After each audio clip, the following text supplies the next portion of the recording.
जय जवान जय किसान जय विज्ञान। नमस्कार मेरे प्रिय किसान साथियों, आदरणीय गुरुजियों, स्वस्थ भारतवासियों।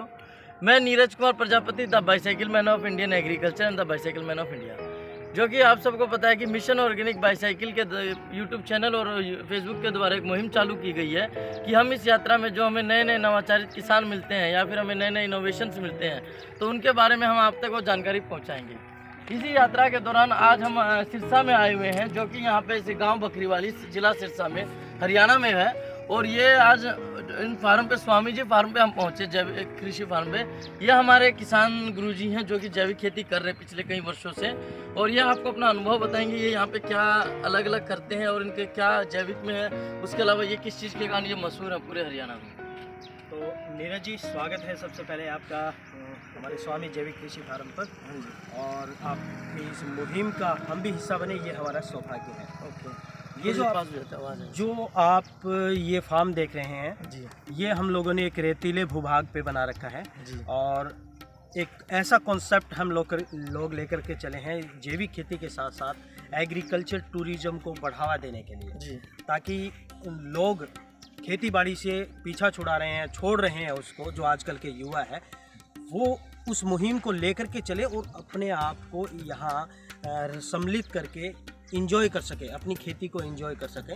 ये आप देख सकते हैं, ये फूलों की खेती हम लोग साथ में करते हैं। फूलों के जो बीज हैं अच्छे महंगे भाव में बिक जाते हैं, तो इसलिए ये सब चीज़ हम लोगों ने यहाँ लगा रखी है।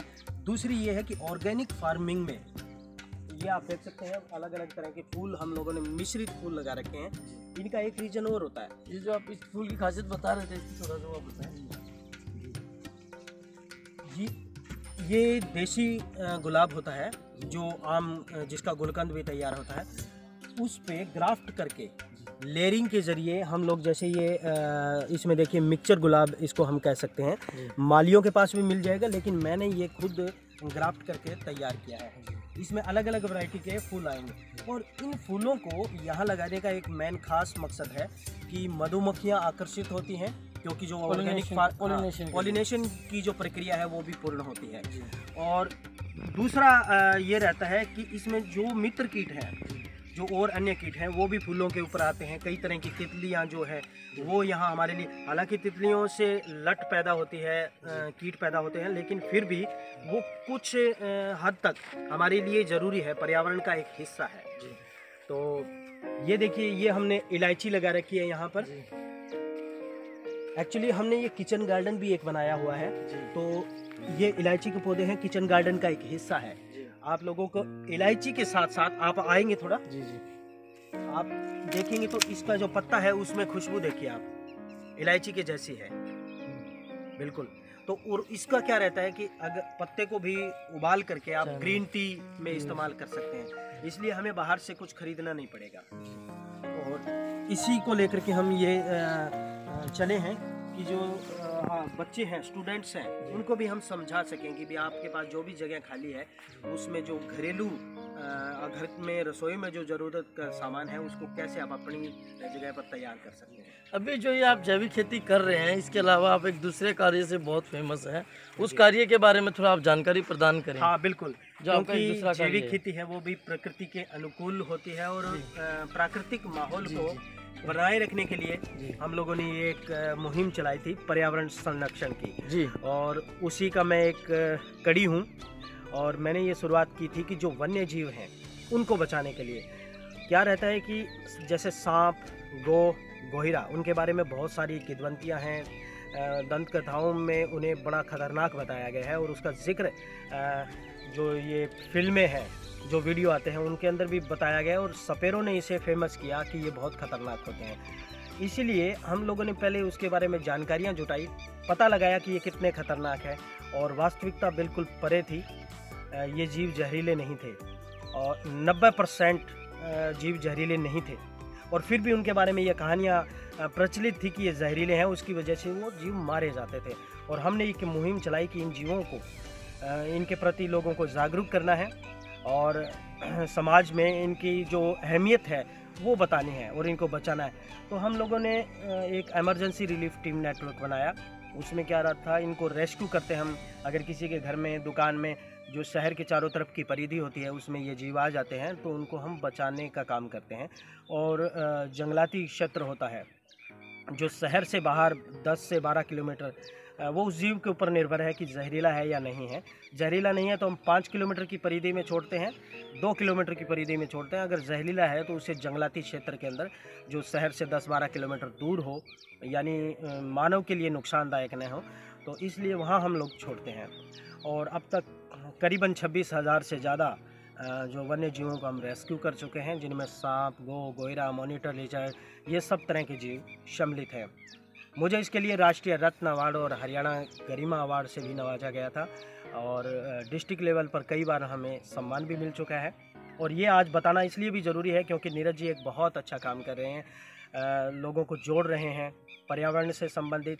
और जो ऑर्गेनिक खेती का शुरुआत जो इन्होंने की है जागरूकता की, वो अपने आप के अंदर एक बहुत बड़ा मतलब एक विस्तार होने वाला और भविष्य है। और जो युवा लोग हैं वो इनका अनुसरण भी करते हैं, उनमें से मैं भी हूँ, मैं बड़ा फ़ैन हूँ इनका। और जो नए पीढ़ी के लोग हैं वो भी इनका जो है फेसबुक, यूट्यूब पर देखते रहते हैं, तो कहीं ना कहीं उनके दिल में ये आता है कि हमें भी कहीं ना कहीं एक अलग से शुरुआत करनी चाहिए। उसके लिए तो है ही है, बाकी जैविक खेती के बारे में बहुत कम सोचते हैं, और इन्होंने सोचा।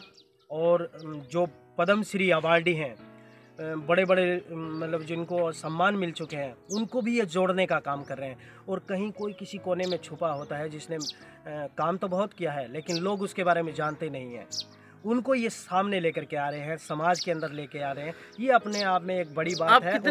आप कितने वर्ष से जैविक खेती कर रहे हैं? जैविक खेती वैसे तो हम लोग लगभग 16 साल से कर रहे हैं। मेरे फादर साहब किया करते थे, लेकिन उनको थोड़ा सा पानी की यहाँ कमी थी और कई कारण ऐसे थे जिनके कारण उनको थोड़ा सा कामयाबी नहीं मिले। मैं कामयाबी तो इसलिए कामयाब भी थे वो क्योंकि उन्होंने हमें सिखाया, तो ये इसलिए वो कामयाब थे।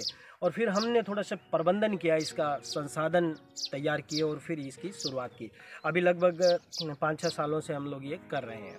जी, बहुत बढ़िया जानकारी है। और एक मुझे आपके यहाँ कुछ लिखा हुआ एक बहुत अलग लगा जैविक के लिए, जो आपने एक लिखा हुआ है। बिल्कुल, खाना तो वो जो आपने एक लिखा हुआ है यहाँ पे, वो बहुत अच्छी बढ़िया चीज़ आपने उसका ये था कि उगाते तो सभी हैं, खाते तो सभी हैं, लेकिन उगाता कोई नहीं है। खाना हर कोई चाहता है, जैविक है, उगाना कोई नहीं चाहता। तो ये एक टैगलाइन थी, ये आपने जो लिखा हुआ है। हाँ बिल्कुल, ये आप देख सकते हैं। मुझे बहुत अच्छी लगी ये। खाना सभी चाहते हैं, उगाना कोई नहीं चाहता, इसलिए जैविक व शुद्ध खाएं। तो ये शुरुआत हम लोगों ने इस टैगलाइन की को लेकर के ही चले थे कि जो हमारे पास हमारी थाली के अंदर भोजन है वो कम से कम शुद्ध तो हो। महंगा है कोई बात नहीं है, क्योंकि हम आज के समय में महंगा खरीद भी रहे हैं, लेकिन कम से कम उसमें शुद्धता तो हो। महंगा इसलिए वो नहीं पड़ेगा क्योंकि उससे ज़्यादा तो हम डॉक्टरों को दे देते हैं पैसा। सही बात, हम बीमार पड़ते हैं। अभी मैं आपको बताऊं, क्योंकि पहले मैं भी सोचता था कि जैविक यार हम महंगा कर रहे हैं। अभी मैं लखनऊ गया तो लखनऊ में मुझे एक चीज़ पता चली, वहाँ पे एक पत्रकारम चौराहा है, उस चौराहे पे जो गोलगप्पे हैं 600 रुपये के 6 गोलगप्पे मिलते हैं जी। अब एक चीज़ बताओ कि जहाँ पे 600 रुपये के 6 गोलगप्पे खाने के लिए इतनी भीड़ रहती है, तो वहाँ तो आप कह ही नहीं सकते कि जैविक को कोई नहीं खरीदेगा या महंगा कोई नहीं, ऐसा कुछ कह। जी जी जी जी। हाँ, तो अब हम किचन गार्डन का एक छोटे से हिस्से में चल रहे हैं। ये हमारे पास ऑर्गेनिक टमाटर हैं, क्योंकि किचन के अंदर इनकी बहुत ही ज़रूरत होती है और आम सब्जियों के अंदर इसका प्रयोग होता है। तो मैं ये मानता हूँ कि जिनके पास टेरेस गार्डन है, कोई भी ऐसी चीज़ है जो जहाँ थोड़ा स्पेस हो, वहाँ पर इन पौधों को लगाया जा सकता है, गमलों के अंदर लगाया जा सकता है। तो हम लोगों ने ये तैयार किया है कि इसके अंदर कई तरह के पौधे भी हैं, बड़े पौधे भी हैं, छोटे पौधे भी हैं। आपने बेर पे क्या ग्राफ्टिंग की है क्या? ऊपर अलग नीचे लगे? वो बिल्कुल ये ग्राफ्टेड है पूरा। ये आपने कैसे पे ऊपर में अलग वैरायटी के लगाए, नीचे कुछ अलग है? हाँ अलग है, उसमें लंबी वैरायटी भी है, गोल वैरायटी भी है, और 3 तरह के हैं इसके अंदर ग्राफ्ट है। एप्पल बेरी है, लेकिन एप्पल बेरी का जो है इसमें रिजल्ट देखने को नहीं मिला। यानी जब ग्राफ्ट हम लोगों ने किया तो उसका जो गुण होता है वो नहीं आया, वो अभी इसके अंदर आया नहीं है। आगे अगर देखते हैं, लोगों ने एक जो ये देखिए ये कचरा है जी, इसको हम लोग जो खेत में जितना भी कचरा होता है, घास है और जो पत्ते हैं उनको, क्योंकि 90% 80% इसके अंदर जो मिनरल्स और जो पौधे को चाहिए, खुराक चाहिए, वो होती है। इसलिए हमने इस कचरे को इकट्ठा करके, काट करके और जीवाणुओं को छोड़ करके इसको एक लीफ कंपोस्ट तैयार की है। इसका बहुत फ़ायदा होता है। गोबर में 10 से 15% जो है पोषण मिलता है, लेकिन इसमें 80% मिलता है। तो इसलिए हम लोगों ने ये चीज़ बना रखी है। ये रूटिंग हार्मोन्स के लिए बहुत अच्छी होती है और साथ में ये रूट डेवलप करने के लिए बहुत अच्छी होती है, क्योंकि पौधे के बीच में रूट बढ़े, इसलिए ऑक्सीकरण भी होता रहता है, ज़मीन नरम रहती है। तो इसको मिश्रित करके और हम लोग लगाते हैं। एक आप ये यहाँ पे क्या आप मशीन इसके लिए एक जो अपनी चारदीवारी के लिए, इसके लिए आपने कुछ कंसेप्ट बताया, आप क्या करते हैं? हाँ, ये झटका मशीन हम लोगों ने लगा रखी है, ताकि कोई भी जानवर आ जाता है तो उसको हल्का झटका लगता है और फिर वो वापस चला जाता है। उससे क्या रहता है कि पौधों का नुकसान नहीं होता, कोई भी व्यक्ति सीधा अंदर नहीं आएगा। ये पूरे खेत के चारों तरफ हम लोगों ने बाउंड्री बना रखी है, इसको झटका मशीन ही बोलते हैं। कितना खर्चा है इसमें आपका? ये करीबन बाढ़ और ये झटका मशीन लगा करके लगभग 1 लाख रुपए का खर्चा आ गया था। और कितने एकड़ कवर किया इसमें आपने? ये 5 एकड़ हम लोगों ने कवर किया है। ओके, कोई फ़ायदा मिला इसका? हाँ, फ़ायदा पूरा है, क्योंकि क्या रहता है कि पौधों को जब जानवर ऊपर से खा जाते हैं ना, तो उसकी ग्रोथ रुक जाती है। सही बात है, ये स्वाभाविक है जी। तो ये देखिए, ये अभी किन्नू का पौधा है जी, और हम लोगों ने ये पूरा फार्म किन्नू का बना रखा है। ओके, ये आगे नेक्स्ट पौधा आप देखेंगे, ये जो है मौसम्बी है। ओके। और अभी इसके अंदर आप ये देखिए, फ्लावरिंग आ रखी है, पूरा फ्लावरिंग हो चुका है और फल बहुत अच्छा है। ये इसकी खासियत देखिए आप, ये 8 महीने का पौधा है। ओके। और उससे पहले इसमें फल लगे हुए थे। हाइब्रिड का मैं बता रहा हूँ, ये हाइब्रिड है। मैं ग्राफ्ट भी कर रहा हूँ। जैसे उस पौधे के ऊपर देखिए वो काला लिफाफा है, ओके। तो वो ग्राफ्ट हो चुका है। और अब इसको किन्नू और मौसम्बी को ग्राफ्ट करके देख रहे हैं हम लोग। ओके, अभी इस पे फल आ चुका है पूरा। जी। और ये भी मौसम्बी है, ये किन्नू है। और ये देखिए, ये पूरा बाग जो है वो ड्रिप सिस्टम पे है। ओके। और हम लोगों ने पहले से ही कंपोस्ट वगैरह इसमें डाल करके और इसे तैयार किया हुआ है। और अभी फ्लावरिंग के ऊपर रखा हुआ है हमने कि नया फुटाव आएगा, फ्लावरिंग होगी इसकी। बाकी आप ये फ्लावरिंग का, आपके पास फ्लावर्स का बहुत अच्छा आपने किया हुआ है। हाँ, फ्लावर्स का जैसा मैंने आपको बताया था पहले ही, इसका रीज़न मेन यही है कि मधुमक्खियाँ हैं, मधुमक्खियों को आकर्षित इससे किया जा सकता है। और जो दूसरे कीट हैं, मित्र कीट हैं, उनको यहाँ आकर्षित करने के लिए है। ये नीरज जी, हम लोगों ने यहाँ अंजीर के पौधे भी लगाए हुए हैं, ताकि घर के अंदर जो अंजीर है, कड़ी पत्ता भी यहाँ लगा। ये एक हमने टीला बनाया। हम लोगों ने ये इसलिए बनाया कि जो खेत की मिट्टी होती है उसे बाहर नहीं जाना चाहिए। ये हम लोगों ने तालाब बनाया, तालाब की मिट्टी यहाँ लगाई और ये खाली ना पड़ा रहे, इसलिए हमने इसके ऊपर लेयर सिस्टम बनाया। लेयर सिस्टम का मतलब ये था, जैसे पहाड़ों में खेती कैसे की जा सकती है, उसी तरीके से सबसे पहले अनार लगाया। उसके बाद हमने उसके बीच में लेमन ग्रास लगा दिया ताकि जगह खाली ना रहे। और उसके नीचे हमने ये कड़ी पत्ता और अंजीर के पौधे लगा दिए, ताकि कोई ऐसी जगह ना बचे जो अतिरिक्त इनकम किसान को मतलब मिलती रहे, यानी जो ये जगह है वो खाली ना पड़ी रहे। इसलिए हम लोगों ने ये टीला बनाया।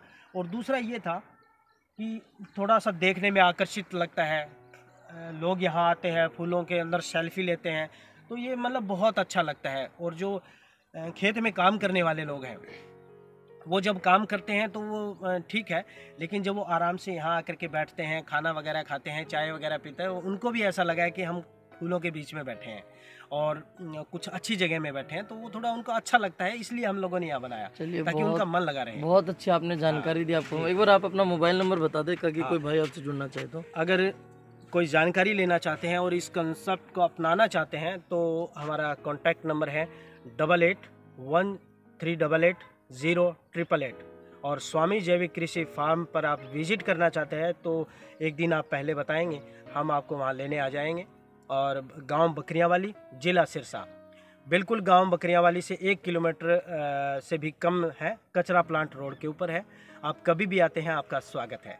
चलिए, बहुत बहुत धन्यवाद। पीटी भी हम लोग इसके साथ चलाते हैं, लोगों को जागरूक करने के लिए, जैविक खेती के प्रति जागरूक करने के लिए भी। इसमें जैसे लिखा है, दारू गुटखा मांसाहार छोड़कर कर लो धर्म का ध्यान, वरना फिर पछताओगे, न हो सकेगा कल्याण।